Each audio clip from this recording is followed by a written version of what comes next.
Panels are probably the last thing on anyone's mind when it comes to designing stuff for their Twitch channel. Everybody focuses on their banners, their logos, their stream overlays, and panels don't get a lot of love. They get pushed to the bottom of the priority list.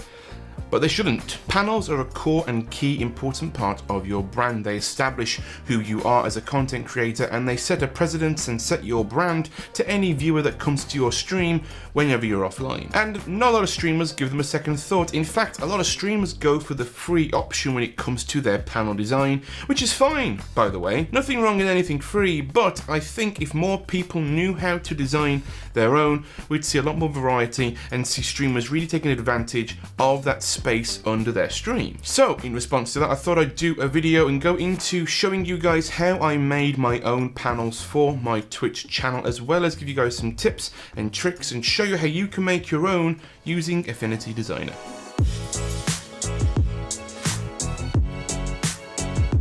Welcome back to the channel, guys. My name is Sam. If you guys are new to the channel and you don't know yet, I do stream on Twitch. I'm live every Monday, Wednesday, Friday. The link to my channel is in the description down below. Feel free to come by, drop me a follow, and ask any questions you might have about this video, or any design tips and tricks and things like that you kind of want to have an idea on and get more of an understanding on. Feel free to ask them there, and I'll do my best to answer them. Also, if you guys like this video and find it entertaining, engaging, and informative, then be sure to give it a like and subscribe to the channel. Cool, now that's out the way, let's jump into the video, and let's start off by just clarifying a couple of different things regarding software before you guys jump in and start making your own panels. There are two different types of graphic design software out there. There is raster-based graphic design software, and then there's vector-based graphic design software. Software like Photoshop, GIMP, Affinity Photo, and Pixelmator are all raster-based graphic design applications. Those applications are best suited for photo editing, doing digital art, and working on thumbnails for YouTube videos. And then you have vector-based graphic design software like Affinity Designer and Adobe Illustrator that make super crisp and sharp vector-based graphic designs that are super scalable depending on the kind of content you're doing. They're mainly used in web design, mobile app design, things where your content needs to scale and retain pixel density and sharpness depending on where it's being viewed. Knowing the different types of graphic design software out there and their pros and cons are going to help you guys have a bit more of an understanding of what each one does before you jump in and start doing stuff inside of one, thinking you can do it and realizing you can't, and you've done it and you've wasted hours already at this point. So with all that said and done, we're going to be using Affinity Designer to design a brand new panel that I could throw onto my Twitch page to help promote our brand new merch store. For those of you that don't know, we recently got a brand new merch store set up. Thanks to the guys over at Stream Elements for hooking that up for us. They set up the store and sent us a link, and they also sent over a brand new panel that we are currently using on the Twitch channel right now, but it doesn't match the current branding that we have for the page. So we're going to be jumping into Affinity Designer and redesigning that panel to make it match the aesthetic that we currently have going all over the channel. As you can see, this is the panel that Stream Elements sent over, and although I really like this kind of panel design, it doesn't match the current aesthetic that we're going for across the channel, which looks like this. So we're going to redesign the panel, make it match this particular branding and this particular style with the rounded rectangle with the kind of warped bottom, and have it say merch with a t-shirt icon with the logo. I think that's going to match the branding a lot more. So let's jump in and start making it, and I'll show you guys how I did a couple of things along the way. But before we start designing anything on this panel, a little word of warning when it comes to you guys designing any panels for your page. Twitch has some sizing guidelines in place that means that it will resize any panel down to 320 pixels wide. So no matter what you do, no matter how wide the panel is, if it's 1920 by 1080, the panel will always be resized to 320 pixels wide. So if your panels are going to be very detailed and contain a lot of information, just make sure that all of that information is readable in a 320 pixel wide panel. And doesn't matter what height it is, the height can be whatever you want, but make sure it is 320 pixels wide and it's readable, and the text is large enough that everyone's going to be able to read it, and it's not going to be too small and look really cramped on that small panel space. Cool, now you know that, we're going to jump in and start designing. So we're going to make a brand new artboard that's 320 pixels wide. And what we're going to do is we're going to start by designing the shape of the actual rectangle here. We're going to go over to the rectangle shape tool on the toolbar right here. You'll press M on the keyboard a couple of times and it will cycle through to the rounded rectangle. We're going to jump in. We're actually going to use the original panel as a guide, and we're going to just quickly click and drag over the top like so and get the sizing just right on the panel. So the next thing we're going to do is actually round off the corners to make them match how they look on the current panel. And the best way of doing that is going over to this little red or orange circle here, and then clicking and dragging that out. And what that will do is it will pull all of these corners out to the same rounded edge, the same kind of radius between all the 4 corners.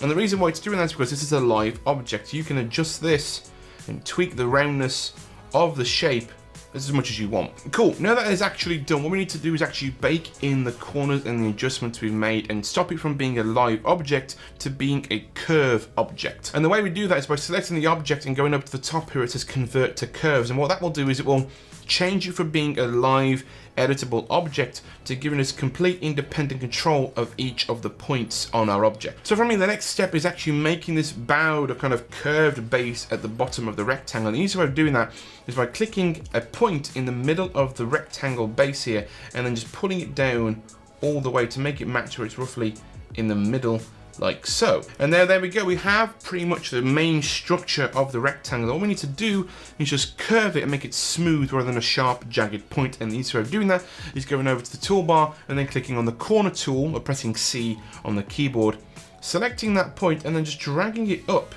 like so, will softly smooth out that pointed edge and make it a lot more rounded. As you can see here, it matches perfectly with the panel underneath it. So the next step now is actually colouring this to make it match the original panel design that I have. And the easiest way of doing that is going over to the original panel, going up to edit and copy, clicking on the new panel and then going to edit, paste style. And what that will do is it will copy all of the color properties, all of the stroke properties from that original object and then paste it onto the new object you have selected. This gets us a little bit closer to actually making this panel match the original panel sets that we have. So the next step now is getting the texture that we have on the original panel onto the new panel. As you can see, I have this kind of diamond cut texture that's kind of overlapping the original panel right here. So all I'm going to do is I actually have the texture right here ready to put on top of the merge panel, as you can see. So the next step from here is actually making a mask that we can use on our texture to make it match the original kind of shape that we have on our project. And the easiest way of doing that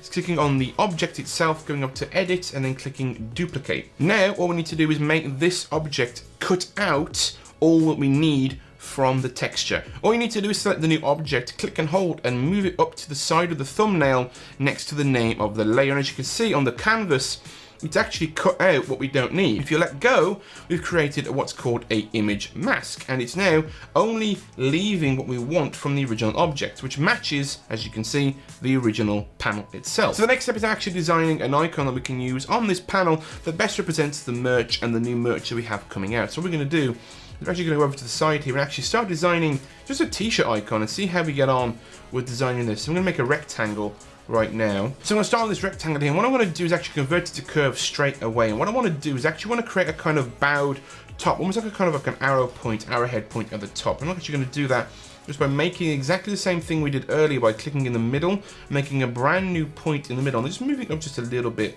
like so, making sure it's roughly in the center. Then what I'm going to do is make a brand new circle shape. And what this is going to do is it's going to cut out the neck piece of the t-shirt. So I'm going to make the circle the size that I want. And what I want to do is I want to select this and the rectangle that we've just done. And I'm going to go to the top here and I'm going to click the subtract button. And what that will do is that will create the kind of circular neck piece where the head comes out of on a t-shirt done for us already. There we go. We don't need to do anything else really to the section. All we need to do now is add the arms to the corners, and the easiest way of doing that is actually going to another rectangle tool, dragging out a small rectangle, putting it next to the object that we want, and then just changing the rotation like so, and then just fitting it to make it match the size that we're after. When you've got one arm pretty much sorted the way you want it to do angle-wise, you can press Command J or Control J on your keyboard to duplicate the object, right-click and go to Transform, and then go to Flip Horizontally. And what that will do is that will flip it, basically to mirror the object and move it across. And there you have your t-shirt pretty much done. All I need to do now is add my logo, which I have as an asset over here. Drag that in, that's quite big, didn't realize how big that was. Scale it down, put it over the t-shirt, and what we need to do now is do exactly the same thing as we did before with the circle. Select the logo and the t-shirt and then go to the subtract tool, and then there we have the logo cut out of the t-shirt we can then select all of the rectangles that we have, go over to the merge or add tool over here, click on that, and there we go. Our t-shirt is now done. Now the last thing to do is we just add any text and get the formatting just right, and add a little bit extra that we're going to add to the button once we've done all the text. Let me speed through the text, and I'll show you what we're going to add to make this a little bit more eye-catchy, a bit more poppy.